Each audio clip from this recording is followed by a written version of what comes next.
Ashama harka fuunee daawwattoota YouTube isaa gizee nu jalatti argamtan hundi keessan warri maatii kiyyan taane subscribe gochuudhaan maatii kiyya ta'a. Har'a jijjiirraa istiidiyoodhaa qabna jechuudha.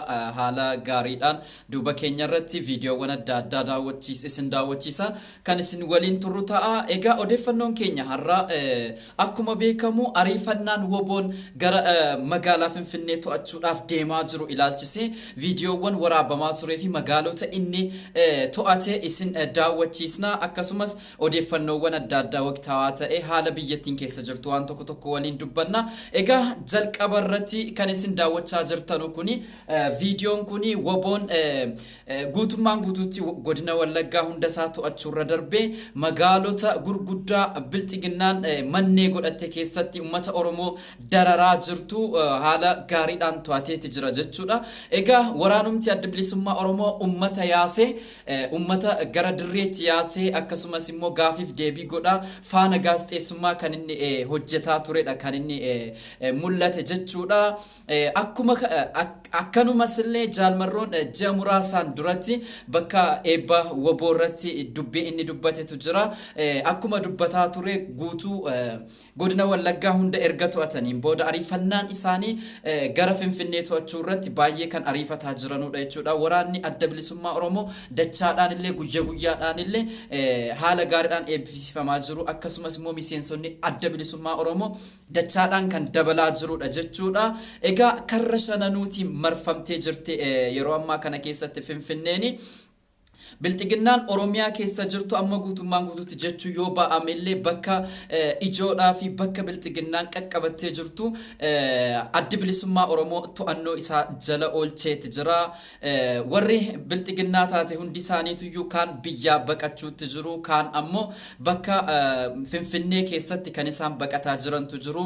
Akkasumas ammoo akka odeeffannoo dhageenyetti keessatti gara Wallagga kana bilxiginnoonni warri dura bu'a baay'ee hamaa ta'an jechuudha. Hojiiwwan diinummaa hojjetaa turanii baqaadhaaf gara magaalaa Jimmaatti akka isaan deemaa jirantu jira jechuudha. Kun odeeffannoodhuma qulqulluudha. Egaa godinni Jimmaa akkuma beekamu warri Oromoo ta'an Oromoo qulqulluudhaan ta'an yookaan immoo falmattoonni hundi isaaniitu mana hidhaa keessatti argamu. Kaan ammoo baqatanii, kaan akkasumas ammoo mana hidhaa keessatti kan isaan garri caalan immoo bosona keessa waan jiranii fi warri magaalaa keessa qubatanii jiranu bilxiginnoota jechuudha. Isaanis yeroo ammaa keessa sodaa hamaa keessa akka isaan jiranidha kan dubbatamaati jiru jechuudha.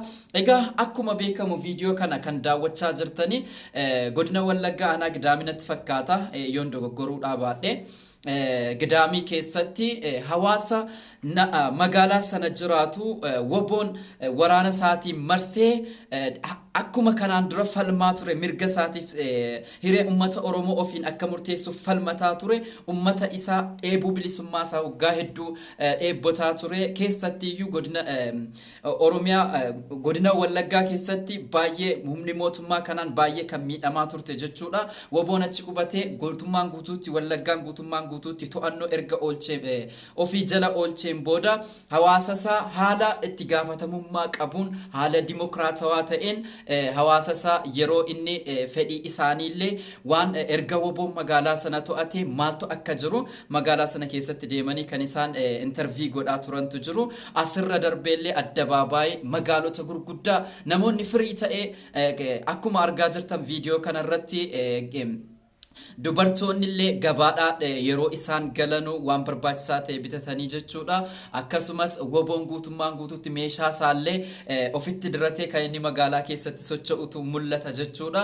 Egaa silumaayyuu qabsoon bilisummaa jechuudha aarsaa hedduu gaafatti, aarsaa lubbuu hedduu itti kaffalanii hiriyoottan isaanii waahilloottan isaanii hedduun isaanii bira kukkufaniitu isaan kun immoo firii isaanii jechuudha dhiiga isaanii lafee isaan itti caccabsan hiriyoottan isaanii galmaan ga'anii guutummaan guutuutti Oromiyaa to'achuutti jiru jechuudha. Yeroo ammaa kana keessatti godina Wallaggaa irra darbee akkuma beekamu Deseenis to'annoo waboo jala akka jirtu ni beektu jechuudha.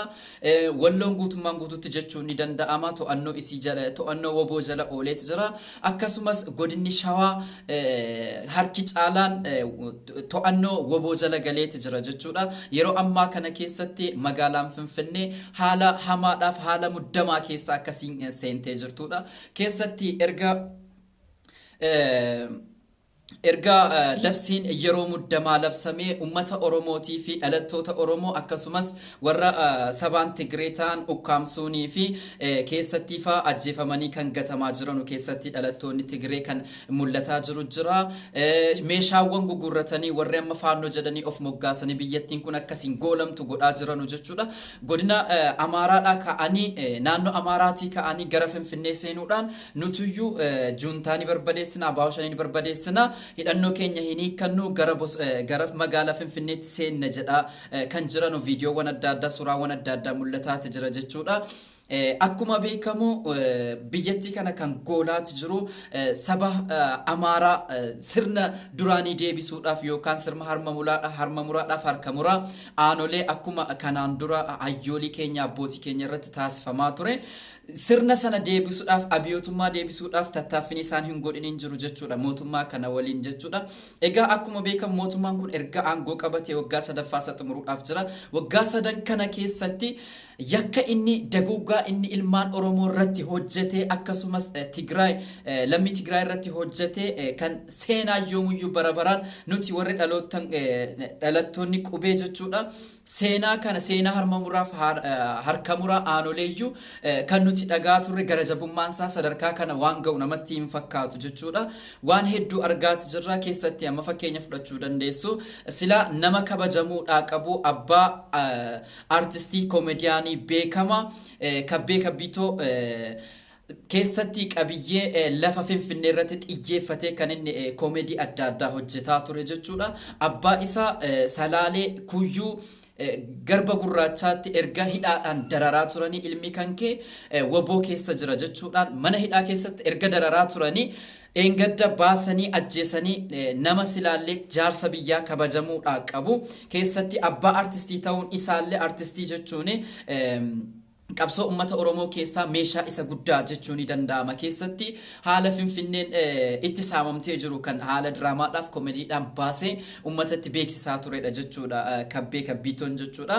Egaa abbaa isaa ajjeesanii gatuudhaan haala sukkanneessaa ta'een wanni kun sila abbaan isaa kabajamuu danda'udha qaba yeroo ammaa kana keessatti nama sirna gadaa keessatti jirudha jechuudha. Umriin isaanii biyya mootummaa abbaa ilmiyoo ka'ee badii balleessirre abbaa itti gaafatudha mootummaan yeroo kanaa jechuudha. Kanaaf yeroo ammaa kana keessatti ariitii amma woboon magaalaa hunda to'ataa jiruu fi akkasumas immoo Finfinnee to'ataa jiru kana ummanni Oromoo cinaa dhaabbatee injifannoo argamaa jiru kan injifannoo dhiigaaf lafeedhaan argamaa jiru kana tiksuun isarraa eegama jechuudha.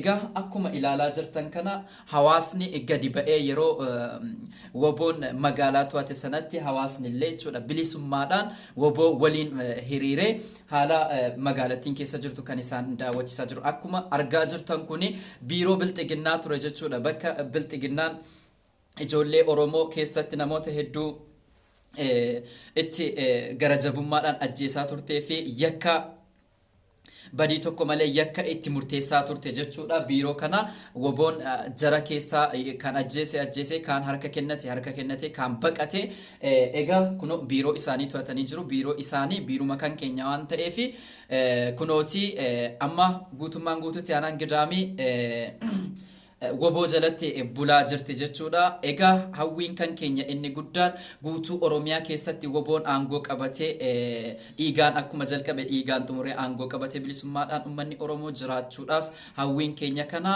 Egaa waan nu daawwattaniif galatooma. Sagantaa kan keenya kana har'aa kanumaan xumurree jirra. Waan waqtaawaa ta'eef haala yeroo irratti yoo arganne miidiyaalee adda addaa sakattaane akkasumas odeeffannoowwan adda addaa yoo arganne kan isin biraan geenyu ta'a. Waan nu daawwattaniif galatooma.